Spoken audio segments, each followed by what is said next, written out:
Hello friends, welcome to my YouTube channel में पढ़ रहे थे इंडियन पॉलिटी का पार्ट। ठीक है, आज हम स्टार्ट करेंगे administrative and legislative reforms after 1857। ठीक है, 1857 में एक रिवोल्ट हुआ था जिसको बोलते हैं रिवोल्ट ऑफ 1857।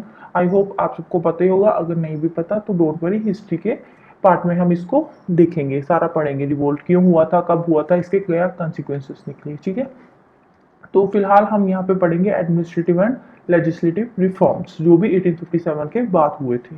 ठीक है, इसमें से सबसे पहला है गवर्नमेंट ऑफ इंडिया एक्ट 1858। ठीक है, British Crown decided to assume sovereignty over India from East India Company in an apparent consequence of the revolt of 1857, described as an armed sepoy mutiny by the British historians and remembered as the first war of independence by the Indians। देखो, पीछे वाले acts में हमने पढ़ा था कि धीरे धीरे ब्रिटिशर्स ईस्ट इंडिया कंपनी की जितनी भी पावर्स थी अपने हाथ में ले रही थी धीरे धीरे। ठीक है, और 1857 के रिवोल्ट्स के कॉन्सिक्वेंसेस को देखते हुए ईस्ट इंडिया कंपनी ने ब्रिटिशर्स ने ईस्ट इंडिया कंपनी की सारी सोवरेनिटी अपने हाथ में ले ली। ठीक है, और ब्रिटिश हिस्टोरियंस जो थे वो 1857 के रिवोल्ट को क्या बोलते थे, सिपाही म्यूटिनी। ठीक है, और इंडियंस क्या बोलते थे इसको, फर्स्ट वॉर ऑफ इंडिपेंडेंस। ठीक है, तो अब ये जो एक्ट था गवर्नमेंट ऑफ इंडिया एक्ट 1858, ठीक है, ये ब्रिटिश गवर्नमेंट के डायरेक्ट रूल के अंडर पहला ऐसा एक्ट बना था। ठीक है, the first statute for the governance of India under the direct rule of British government was the government of India act 1858। ठीक है, ब्रिटिश गवर्नमेंट के कंट्रोल के अंडर जब ब्रिटिशर्स ने पूरे इंडिया पे कंट्रोल कर लिया तो उसके बाद जो पहला एक्ट बना था वो था गवर्नमेंट ऑफ इंडिया एक्ट 1858। ठीक है, it provided for absolute imperial control over India without any popular participation in the administration of country। ठीक है, अब इस एक्ट के अंडर ब्रिटिशर्स ने पूरे इंडिया पे अपना कंट्रोल कर लिया था। ठीक है, एब्सोल्युटली मतलब पूरा कंट्रोल इंडिया पे अब ब्रिटिशर्स का हो गया था। किसी भी और कंट्री की एडमिनिस्ट्रेशन यहाँ पे काम नहीं करती थी, अब सिर्फ और सिर्फ ब्रिटिशर्स ही थे इंडिया में। ठीक है, और कोई भी कंट्री यहाँ पे नहीं थी। The powers of the Crown were to be exercised by Secretary of State for India, assisted by a council of 15 members known as the Council of India। ठीक है, अब जो क्राउन की पावर थी, ठीक है, वो कौन एक्सरसाइज करता था, सेक्रेटरी ऑफ स्टेट। अब जो सेक्रेटरी ऑफ स्टेट था वो कौन था, वो ब्रिटिशर्स का था। ठीक है, वो ब्रिटिश में वहां इंग्लैंड में बैठ के काम करता था और इंडिया के लिए काम करता था। ठीक है, और इसके नीचे एक काउंसिल थी, उसमें टोटल 15 मेंबर थे। ठीक है, सेक्रेटरी ऑफ स्टेट जो भी काम करता था, ठीक है, उसके उसने अपना काम करने के लिए आगे काउंसिल बनाई और उस काउंसिल में टोटल 15 मेंबर थे। ठीक है, जैसे आज की डेट में होता है ना, prime minister headed by council of ministers, same way ऐसे यहाँ पे काम होता था। ठीक है, एक सेक्रेटरी ऑफ स्टेट था, उसके नीचे एक काउंसिल बनी हुई थी, उसमें टोटल 15 मेंबर थे। ठीक है, सेक्रेटरी ऑफ स्टेट के ऊपर कौन था, ब्रिटिश पार्लियामेंट। ठीक है, और बीच में कौन आता था, वॉइसरॉय। ठीक है, ये थी एक हायरार्की। ठीक है, ब्रिटिश पार्लियामेंट, उसके नीचे secretary of state, viceroy, then council of ministers. ठीक है, ये एक हायरार्की बनी हुई थी। Next, the country was divided into provinces headed by a governor और lieutenant governor headed by his executive council. अब जो कंट्री थी, कंट्री मीन्स इंडिया, अब पूरी कंट्री को इन्होंने प्रोविंसेस में डिवाइड कर दिया। ठीक है, प्रोविंसेस मीन्स जैसे आज की डेट में स्टेट्स है। ठीक है, जैसे एक कंट्री है तो उसमें छोटे छोटे प्रोविंस बना दिए बहुत सारे। ठीक है, अब स्टेट्स तो थोड़ी बड़ी होती है, तो उस टाइम पे जो प्रोविंसेस थे वो छोटे छोटे प्रोविंसेस ने इनमें इन्होंने स्टेट को बांट दिया, सो दैट कंट्रोल करना थोड़ा इजी हो जाए। ठीक है, तो कंट्री को इन्होंने प्रोविंसेस में डिवाइड कर दिया और हर प्रोविंस को एक गवर्नर या फिर कोई लेफ्टिनेंट गवर्नर उसको हेड करता था। ठीक है, जैसे कि आज की डेट में भी होती है ना, स्टेट में गवर्नर होता है, चीफ मिनिस्टर होता है, तो वैसे ही उस टाइम पे था। प्रोविंसेस प्रोविंसेस को हेड कौन करता था, गवर्नर और लेफ्टिनेंट गवर्नर। ठीक है, और उसके नीचे होती थी एग्जीक्यूटिव काउंसिल, गवर्नर के नीचे। ठीक है, जैसे सेंट्रल लेवल पे था, सेम वे प्रोविंसेस पे होता था। ठीक है, the provincial governments had to function under the superintendence, direction and control of the governor general in all matters। ठीक है, अब जो प्रोविंशियल गवर्नमेंट्स थी, ठीक है। प्रोविंशियल मीन्स जो प्रोविंसेस में गवर्नमेंट काम करती थी, ठीक है, वो काम करती थी under the control of governor general, ठीक है। गवर्नर जनरल, अब यहाँ पे इन्होंने गवर्नर जनरल लिखा हुआ है, बट एक्चुअल में 1857 के बाद वॉइसरॉय आ गए थे, ठीक है।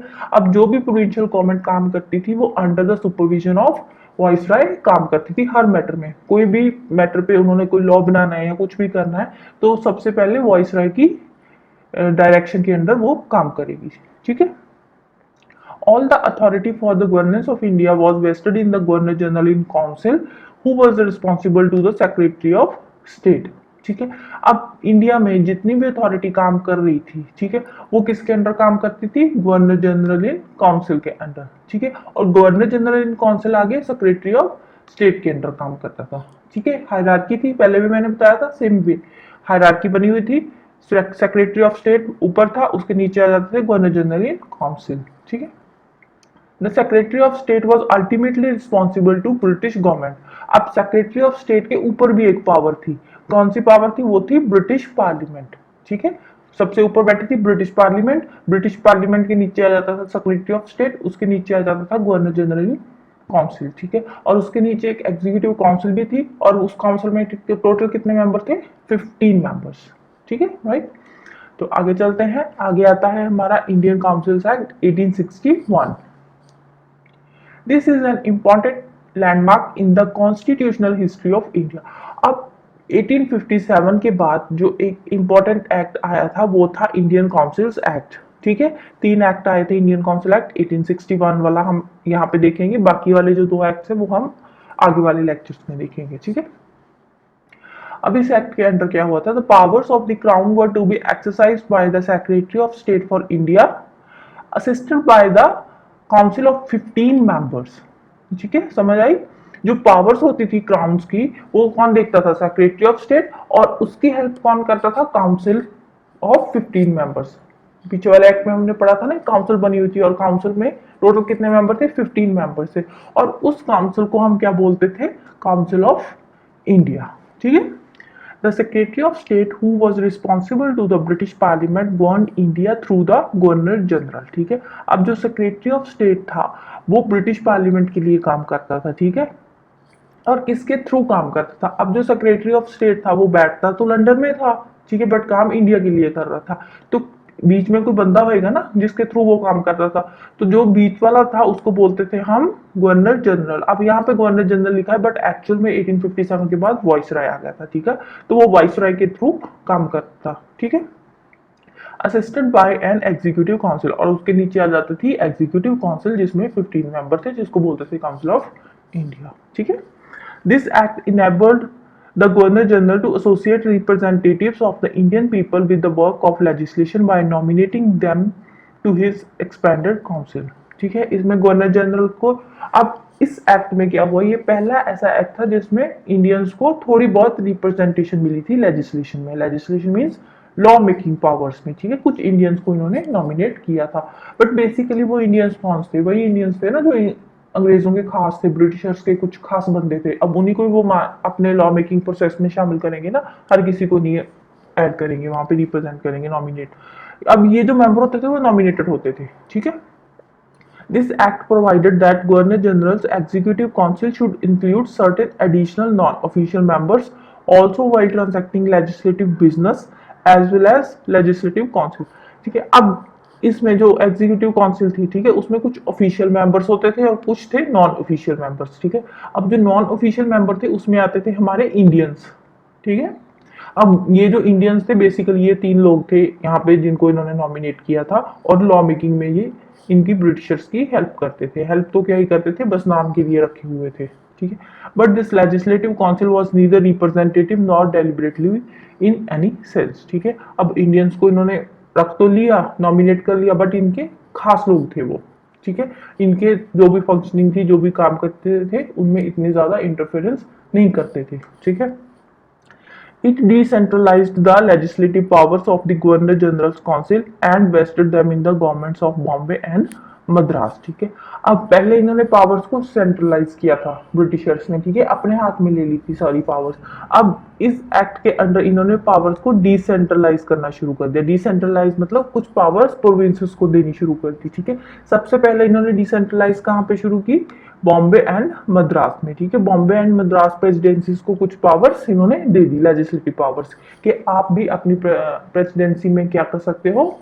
लॉज बना सकते हो, अपने प्रोविंसेस में अपने हिसाब से लॉज बना सकते हो। बट अल्टीमेटली किसकी परमिशन से बनाने पड़ते थे लॉज? जो भी बनाने होते थे वाइसराय की परमिशन से, ठीक है। तो ये था आज का लेक्चर, ठीक है। This is the end. और आगे जाने से पहले वीडियो को लाइक कर देना, शेयर कर देना और चैनल को सब्सक्राइब कर देना। Thank you so much, bye bye.